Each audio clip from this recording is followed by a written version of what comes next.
അപ്പോൾ നമസ്കാരം എല്ലാവർക്കും. ഇന്ന് നമ്മൾ ഉണ്ടാക്കാൻ പോകുന്നത് ചിക്കൻ കൊണ്ടാട്ടമാണ്. 25 ml വെളിച്ചെണ്ണയാണ് എടുത്തിട്ടുള്ളത്. സ്പൂൺ ഗാർലിക്, 1 സ്പൂൺ ഇഞ്ചി, ഒരു പച്ചമുളക്, കുറച്ച് കറിവേപ്പില അപ്പോൾ ചോപ്പ് ചെയ്ത് ആഡ് ചെയ്ത് കൊടുക്കാം. ചോട്ട് ചെയ്തെടുത്തതിൻ്റെ ഒപ്പം തന്നെ ഒരു 1/2 സ്പൂൺ ഉപ്പ്, 1/4 സ്പൂൺ മല്ലിപ്പൊടി, 1/4 സ്പൂൺ മുളക് പൊടി, 1/4 സ്പൂൺ മഞ്ഞൾപ്പൊടി ആഡ് ചെയ്യാം.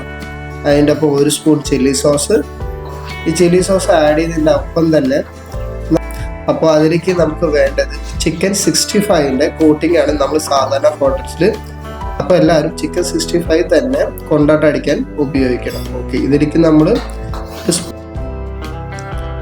ഇതിലേക്ക് ഒരു ക്യാപ്സിക്കത്തിൻ്റെ പകുതി, 1/2 ക്യാപ്സിക്കം വയ്ക്കുമ്പോൾ ആ ഒരു ക്രിസ്പി കിട്ടില്ല, അതിൻ്റെ ഒരു ക്രഞ്ചി കിട്ടില്ല. നമുക്ക് അതിന് വേണ്ടിയിട്ടാണ് നമ്മൾ. ഇപ്പോൾ എല്ലാവർക്കും നമ്മുടെ ഇന്നത്തെ ചിക്കൻ കൊണ്ടാട്ടം ഇഷ്ടമായില്ലേ? നന്ദി, നമസ്കാരം.